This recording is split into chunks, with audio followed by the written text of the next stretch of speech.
Welcome to super study with SP. Today we are talking about Indus civilization और हड़प्पा सभ्यता या सिंधु सभ्यता। So let's start. हड़प्पा सभ्यता से रिलेटेड लास्ट वीडियो में हमने उसके इंट्रोडक्शन और भौगोलिक विस्तार के बारे में बात की थी। इसके साथ ही हमने उसके नगरीय स्वरूप के बारे में भी बात की थी। यहाँ पर हम सबसे पहले हड़प्पा सभ्यता के कुछ इम्पोर्टेंट नगरों के बारे में बात करेंगे। इसके बाद इसकी सामाजिक, आर्थिक और राजनीतिक व्यवस्था, साथ ही धार्मिक जीवन के बारे में भी बात करेंगे। सबसे पहले हम बात करते हैं यहाँ पर मोहनजोदड़ो के बारे में। ये सिंध में है और इस टाइम पाकिस्तान में आता है। यहाँ से हमें क्या मिला है? विशाल स्नानागार मिला है, जिसका यूज संभवतः धार्मिक अनुष्ठान वगैरह के लिए किया जाता होगा। दूसरी इमारत यहाँ से हमें मिली है अन्नकोठार। अन्नकोठार जो है मोहनजोदड़ो की सबसे बड़ी इमारत है। और अन्नकोठार का यूज कहाँ किया जाता होगा? अनाज वगैरह को स्टोर करने के लिए किया जाता। इसके साथ ही यहाँ से सभा भवन और पुरोहितों के आवास भी मिले हैं। सभा भवन और पुरोहित आवास। दूसरा इंपॉर्टेंट नगर आता है हड़प्पा। हड़प्पा भी पाकिस्तान के पंजाब प्रांत में है। हड़प्पा कहाँ पर है? पंजाब में। और दोनों ही मोहनजोदड़ो और हड़प्पा पाकिस्तान में आता है। यहाँ से भी हमें अन्नकोठार मिला है। इसके अलावा हम बात करते हैं धोलावीरा के बारे में। धोलावीरा ये कहाँ पर है? धोलावीरा जो है ये गुजरात में स्थित है और ये अकेला ऐसा नगर है जो 3 पार्ट में डिवाइड है, 3 भाग में। कल हमने जब हड़प्पा सभ्यता के नगरीय स्वरूप के बारे में बात की थी, तब हमने बात की थी कि हड़प्पा के जो नगर थे वो 2 भागों में डिवाइड थे। एक पश्चिमी नगर जहाँ पर जो दुर्ग की फॉर्म में थे और जहाँ पर शासक वर्ग के लोग रहते थे। दूसरे थे पूर्वी, जहाँ पर जनसामान्य लोग रहते थे। और ये अकेला ऐसा नगर है जो 3 भाग में डिवाइड है, जिसमें आता है सबसे पहले दुर्ग, और दूसरा मध्यम भाग, तीसरा है निचला भाग। इससे अलग हम बात करते हैं लोथल के बारे में। लोथल कहाँ पर है? गुजरात में। और ये कौन सी नदी पर स्थित है? भोगवा नदी पर। कौन सी नदी पर? ये इंपॉर्टेंट क्वेश्चन है कि लोथल किस नदी पर स्थित है? भोगवा नदी पर। यहाँ से हमें गोदीवाड़ा का साक्ष्य मिला है, यानी कि ये लोथल जो है एक बंदरगाह नगर है। गोदीवाड़ा का साक्ष्य मिला है। इसके अलावा ये खंबात की खाड़ी में स्थित है। कहाँ पर? खंबात की खाड़ी में। खंबात की खाड़ी में लोथल स्थित है। यहाँ पर एक इम्पॉर्टेंट बात देखी गई है, जैसे धोलावीरा है, इस नगर का 3 भाग में डिवाइड किया गया है। वैसे ही हमने देखा था कि जो नगर थे वो 2 पार्ट में डिवाइड थे, पश्चिमी और पूर्वी करके। लेकिन लोथल को पश्चिम और पूर्व 2 भागों में डिवाइड ना करके एक ही रक्षा प्राचीर दीवार से पूरे नगर को घेरा गया है। इसके अलावा हम और बात करते हैं कालीबंगा के बारे में। कालीबंगा कहाँ स्थित है? ये राजस्थान में है। कालीबंगा राजस्थान में है। और ये कौन सी नदी पर स्थित है? घग्गर नदी पर। घग्गर नदी पर। जनरली हड़प्पा सभ्यता के जो नगर थे उनमें उनको बनाने में कच्ची ईंटों का प्रयोग किया गया था और सजावट पर कोई ज़्यादा ध्यान नहीं दिया गया था। लेकिन हमें कालीबंगा से अलंकृत ईंट मिली है, यानी ईंटों पर सजावट का साक्ष्य मिला है। कहाँ से? कालीबंगा से। इसके अलावा यहाँ से हमें जुते हुए खेत का भी साक्ष्य मिला है। जुते हुए खेत। इसके अलावा और बहुत सारे मिट्टी के बर्तन हैं, मृदभांड, मोहरे वगैरह, और सेलखड़ी, अग्निवेदिका आदि मिली है। नेक्स्ट एक और नगर के बारे में बात करते हैं, बनावली। ये कहाँ पर है? हरियाणा में। हरियाणा में। यहाँ से हमें क्या मिला है? जैसे कच्ची ईंटों के चबूतरे, सड़कों और मोरियों के अवशेष मिले हैं। यहाँ पर इसमें हड़प्पा पूर्व और हड़प्पा कालीन दोनों ही संस्कृतियों के अवशेष पाए गए हैं। इससे अलग और बात करते हैं हम सुतकांगेडोर। सुतकांगेडोर कहाँ पर है? पाकिस्तान के बलूचिस्तान प्रांत में। सुतकांगेडोर ये कहाँ पर है? बलूचिस्तान में। और बलूचिस्तान कहाँ आता है? पाकिस्तान में। यहाँ से एक किले का साक्ष्य मिला है, जिसके चारों ओर एक रक्षा दीवार बनाई गई है। इसके अलग बात करते हैं, अभी हमने जो बात की थी धोलावीरा के बारे में, ये 3 भाग में डिवाइड है, दुर्ग, मध्यम और निचला नगर। ये कहाँ पर स्थित है? गुजरात के कच्छ में। एक और नगर के बारे में बात करते हैं हम, चन्हुद्रो। ये अकेला ऐसा नगर है जिसमें किसी भी दुर्ग का कोई साक्ष्य नहीं मिला है, जबकि लोथल में हमने देखा था कि जो लोथल में दुर्ग और सामान्य नगर था, जो पूर्वी भाग था, दोनों को अलग अलग डिवाइड ना करके एक ही रक्षा दीवार से घेरा गया था, और चन्हुद्रो में किसी भी कोई दुर्ग का कोई अस्तित्व नहीं मिला है। जो ये चन्हुद्रो है ये भी सिंध में है और पाकिस्तान के अंतर्गत आता है। इससे अलग एक और नगर के बारे में हम बात करते हैं, राखीगढ़ी। राखीगढ़ी, और ये कहाँ पर आता है? हरियाणा में। यहाँ से हमें हड़प्पा संस्कृति की तीनों अवस्थाओं के बारे में पता चलता है, जैसे आरंभिक हड़प्पा सभ्यता, परिपक्व हड़प्पा सभ्यता और उत्तर हड़प्पा सभ्यता। जो आरंभिक हड़प्पा सभ्यता थी वो कब से कब तक थी? 3500 ईसा पूर्व से लेकर 2350 ईसा पूर्व तक। और जो परिपक्व हड़प्पा सभ्यता आती है वो कहाँ से कहाँ तक आती है? 2350 ईसा पूर्व से 1750 ईसा पूर्व तक। और ये जो नगर पाए गए हैं, इसमें जो परिपक्व हड़प्पा सभ्यता है उससे स्थलों की जो संख्या मिली है वो बहुत ही लिमिटेड नगर मिले हैं। इसके बाद आती है उत्तर हड़प्पा सभ्यता। उत्तर हड़प्पा सभ्यता में 1750 ईसा पूर्व से आगे का टाइम इंक्लूड किया जाता है। यहाँ पर हम नोट कर रहे हैं कि आरंभिक हड़प्पा सभ्यता कब से कब तक थी? आरंभिक हड़प्पा सभ्यता ये कब से कब तक थी? 3500 ईसा पूर्व से लेकर 2350 ईसा पूर्व तक। इसके बाद हम बात करते हैं परिपक्व हड़प्पा सभ्यता के बारे में। परिपक्व हड़प्पा सभ्यता, और इसका जो पीरियड है, टाइम है, वो कब से कब तक था? 2350 ईसा पूर्व से लेकर 1750 ईसा पूर्व तक। इसके बाद जो आती है वो उत्तर हड़प्पा सभ्यता है, और उत्तर हड़प्पा सभ्यता का टाइम आता है 1750 ईसा पूर्व से आगे। जो उत्तर हड़प्पा सभ्यता है वो उसका टाइम कहाँ से कहाँ तक है? 1750 ईसा पूर्व से आगे का जो टाइम है वो उत्तर हड़प्पा सभ्यता कहलाता है। इसके साथ ही हम देखते हैं कि सबसे ज़्यादा हड़प्पाई स्थल जो मिले हैं वो कहाँ से मिले हैं? तो सबसे ज़्यादा हड़प्पा के स्थल हमें गुजरात से मिले हैं। कहाँ से? गुजरात से।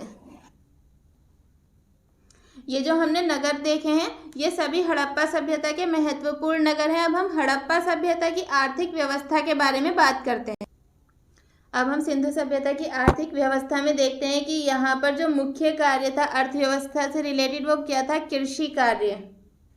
कृषि कार्य। और यहाँ पर जो कृषि थी वो कैसी फॉर्म में की जाती थी? संगठित रूप में की जाती थी। उन्नत कृषि उन्नत अवस्था में थी और अधिशेष उत्पादन होता था, यानी कि कृषि अधिशेष स्थिति में थी। इसका मतलब क्या होता है कि जो लोग कृषि से मतलब नहीं रखते, जैसे नगर निवासी, शिल्पी, व्यापारी, उन सब की ज़रूरतों के लिए भी अनाज पर्याप्त रूप से उपलब्ध था।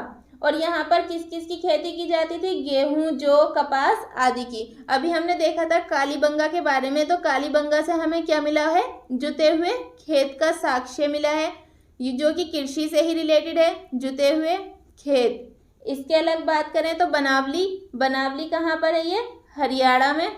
और यहाँ से हमें मिला है मिट्टी के बने हल का एक खिलौने के फॉर्म में मिट्टी का बना हल मिला है। यहाँ पर इससे हमें पता चलता है कि सिंधुवासी कृषि कार्य में हल का यूज़ करते थे, हल का प्रयोग करते थे। लेकिन जो हल का प्रयोग ये करते थे वो लकड़ी के बने हुए हल होते थे, क्योंकि सिंधु सभ्यता के लोग लोहे से परिचित नहीं थे, लोहे के बारे में ये नहीं जानते थे, इसलिए लकड़ी के बने हुए हलों का यूज़ किया जाता था। इसके अलग सिंचाई वगैरह के लिए नहरों का यूज़ करने का कोई प्रचलन उस टाइम पर नहीं था। किसानों से राजस्व वसूला जाता था और किसान राजस्व को अनाज की फॉर्म में भी चुका सकते थे और पारिश्रमिक में, यानी कि परिश्रम वगैरह करके भी। और जो वो अनाज की फॉर्म में राजस्व चुकाते थे उसके लिए हम वो संकट की घड़ी में काम आने के लिए जो अन्न कोठार वगैरह होते थे उनमें स्टोर करके रखा जाता था। अभी हम देख रहे हैं कि किसान जो राजस्व चुकाते थे वो अनाज और पारिश्रमिक दोनों ही रूप में चुकाते थे। अनाज की फॉर्म में भी राजस्व वसूला जाता था और परिश्रम करके भी राजस्व चुकाया जा सकता था। जो अनाज होता था उसे हम संकट के टाइम में काम आने के लिए कहाँ स्टोर करके रखते थे? जो अन्न कोठार होते थे उनमें जमा करके रखा जाता था। सबसे पहले जो कपास को पैदा किया वो किसने किया? सिंधु सभ्यता के लोगों ने ही कपास को सबसे पहले पैदा किया। ये इम्पोर्टेंट पॉइंट है। सबसे पहले कपास को किसने उगाया? वो है सिंधु सभ्यता के लोगों ने।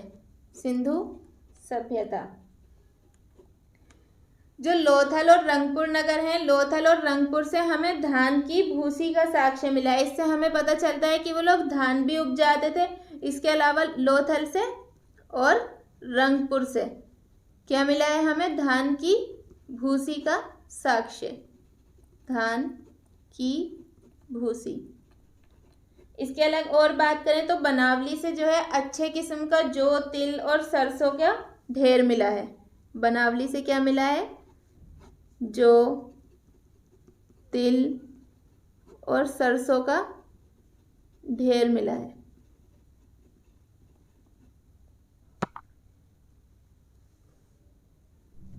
जो हड़प्पा सभ्यता थी वो कांस्य युगीन सभ्यता थी। यहाँ पर कांसे के बने औजार भी मिले हैं। कांस्य युगीन सभ्यता। लेकिन जो सबसे ज़्यादा औजार मिले हैं वो किसके मिले हैं? ज़्यादा औजार पत्थर के बने हुए ही मिले हैं। सर्वाधिक औजार पत्थर के बने हुए मिले हैं। कृषि के बाद अर्थव्यवस्था में दूसरा जो महत्वपूर्ण कार्य था वो किससे रिलेटेड था? पशुपालन से रिलेटेड।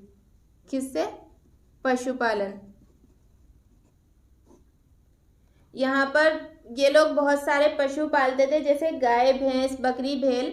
लेकिन जो सबसे ज़्यादा महत्व देते थे पशुओं में वो कुबड़ वाले सांड को देते थे। कुबड़ वाला सांड, इसको ये विशेष महत्व देते थे। यहाँ पर बहुत ज़्यादा घोड़े का प्रयोग नहीं मिलता है, क्योंकि सिंधु सभ्यता में घोड़े का साक्ष्य केवल हमें सुरकोटड़ा से मिला है। घोड़े का साक्ष्य कहाँ से मिला है? सुरकोटड़ा से।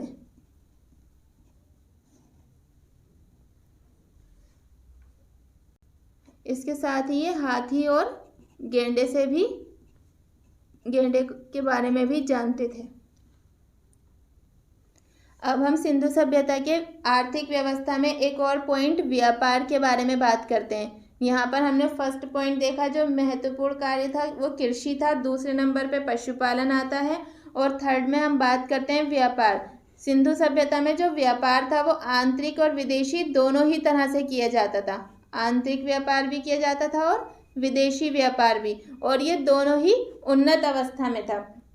व्यापार में ट्रांसपोर्ट के लिए नदियों का भी प्रयोग किया जाता था। जब हमने सिंधु सभ्यता की खुदाई की तो वहाँ पर जो मोहरें मिली हैं, मोहरों पर हमें नावों की आकृति बनी हुई मिली है। नावों और बैलगाड़ी के खिलौने भी मिले हैं हमें सिंधु सभ्यता से। बैलगाड़ी के खिलौने, इनसे हमें पता चलता है कि ट्रांसपोर्ट के जो साधन थे वो उन्नत अवस्था में थे, यानी कि ट्रांसपोर्ट अच्छी अवस्था में था। दूसरा, चौड़ी सड़कें मिली हैं, जो कि जिनका निर्माण किस लिए किया गया होगा? परिवहन के उद्देश्य से ही किया गया था। चौड़ी सड़कों का निर्माण किया गया था। चौड़ी सड़कों का निर्माण भी परिवहन के उद्देश्य से किया गया था। इसके अलावा लोथल से हमें गोदीवाड़ा का साक्ष्य मिला है, यानी कि लोथल एक बंदरगाह नगर है, जिससे हमें पता चलता है कि व्यापार विदेशों से भी किया जाता था। आंतरिक व्यापार तो उन्नत था ही, इसके साथ ही हमें विदेशों से व्यापार के बारे में भी पता चलता है। विदेशों में आता है मध्य एशिया से फारस की खाड़ी, ईरान, बहरीन द्वीप, मेसोपोटामिया, मिस्र, इन सब के साथ हमारे व्यापारिक संबंध थे, जिनके साक्ष्य के रूप में हमें लोथल से मोहरें मिली हैं। मोहनजोदड़ो से हमें मेसोपोटामिया की मोहर मिली है। मोहनजोदड़ो से कहाँ की मिली है? मेसोपोटामिया की। हमने कल बताया था कि जो सिंधु सभ्यता थी वो मेसोपोटामिया और मिस्र की सभ्यता के समकालिक थी, लेकिन इनसे ज़्यादा विकसित थी। तो मोहनजोदड़ो से हमें कहाँ की मोहर मिली है? मेसोपोटामिया की। और मेसोपोटामिया से हड़प्पा की मोहर मिली है। इससे पता चलता है कि व्यापार जो है वो उन्नत द्विपक्षीय व्यापार था, यानी दोनों तरफ से ही व्यापार किया जाता था। व्यापार द्विपक्षीय था, द्विपक्षीय। इसके बाद हम बात करते हैं हड़प्पा वासियों के बारे में कि ये उत्तरी अफगानिस्तान में इन्होंने अपनी एक वाणिज्यिक बस्ती भी स्थापित की थी।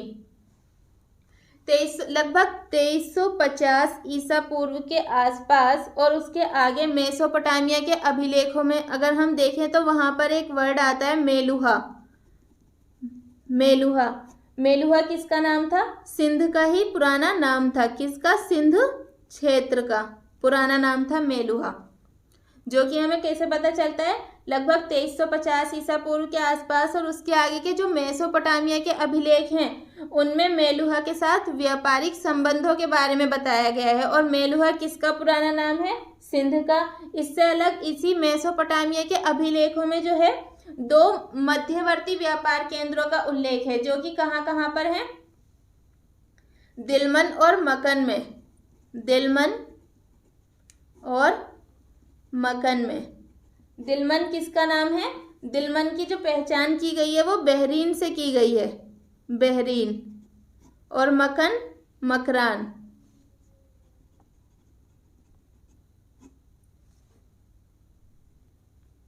जब ये व्यापार किया जाता था तो उसमें मुद्रा का प्रयोग नहीं किया जाता था। व्यापार के लिए मुद्रा का प्रयोग नहीं किया जाता था, क्योंकि हमें सिक्के का साक्ष्य किसी भी सैंधव स्थल से नहीं मिला है। सिक्के का साक्ष्य हमें कहीं से भी नहीं मिला है, बल्कि व्यापार के लिए शायद वस्तु विनिमय प्रणाली प्रचलित थी। वस्तु विनिमय प्रणाली ये व्यापार में प्रयोग की जाती थी। कौन सी प्रणाली? वस्तु विनिमय प्रणाली। अब हम देखते हैं कि किन चीज़ों का आयात किया जाता था और किन का निर्यात किया जाता था। सैंधववासी किन वस्तुओं का आयात करते थे और किसका निर्यात करते थे? आयात और निर्यात के लिए हम देख लेते हैं। तो ये आयात करते थे सोना, चांदी, तांबा, टिन। सोना, चांदी, तांबा, टिन, लाजवर्द, मणि, कीमती पत्थर आदि का। जबकि ये निर्यात किसका करते थे? हाथी दांत, हाथी के दांत से बनी हुई वस्तुओं का, और लकड़ी आदि का निर्यात ये करते थे। इसके साथ ही कपास। और व्यापार का जो संतुलन था वो किसके पक्ष में था? यानी कि हड़प्पा के पक्ष में था। व्यापार संतुलन हड़प्पा के पक्ष में था। हड़प्पा के पक्ष में, यानी कि व्यापार में हड़प्पावासी फायदे में थे। व्यापार के लिए जल और स्थल दोनों ही मार्गों का प्रयोग किया जाता था। जल और स्थल दोनों मार्गों का प्रयोग व्यापार के लिए किया जाता था। ये हमने सिंधु सभ्यता की आर्थिक व्यवस्था के बारे में बात की, जिसमें सबसे पहले पॉइंट हमने देखा था कि सिंधु सभ्यता के लोगों का मुख्य कार्य कृषि था। दूसरे नंबर पे पशुपालन था। इसके बाद हमने व्यापार के बारे में बात की। व्यापार में आंतरिक और विदेशी व्यापार दोनों ही आते हैं। विदेशी व्यापार में हम मेसोपोटामिया से मोहरें मिली हैं हड़प्पा सभ्यता की, और हड़प्पा से मोहरें मिली हैं मेसोपोटामिया की, जिससे हमें पता चलता है कि व्यापार द्विपक्षीय था। इसके अलावा हम देखते हैं कि सिंधुवासी किन चीज़ों का आयात करते थे? सोना, चांदी, तांबा, टिन, लाजवर्द मणि, कीमती पत्थर, फिरोजा, सेलखड़ी, इन सब वस्तुओं का ये आयात करते थे। जबकि निर्यात किसका करते थे? हाथी दांत, लकड़ी और कपास का निर्यात करते थे। जब हम व्यापार संतुलन देखते हैं कि किसके पक्ष में था, तो व्यापार संतुलन हड़प्पा के पक्ष में था। और व्यापार में हम मुद्रा का यूज नहीं करते थे, क्योंकि किसी भी सैंधव स्थल से सिक्के का साक्ष्य नहीं मिला है। इससे पता चलता है कि व्यापार के लिए वस्तु विनिमय प्रणाली प्रचलित थी और जल और स्थल दोनों मार्गों का प्रयोग किया जाता था।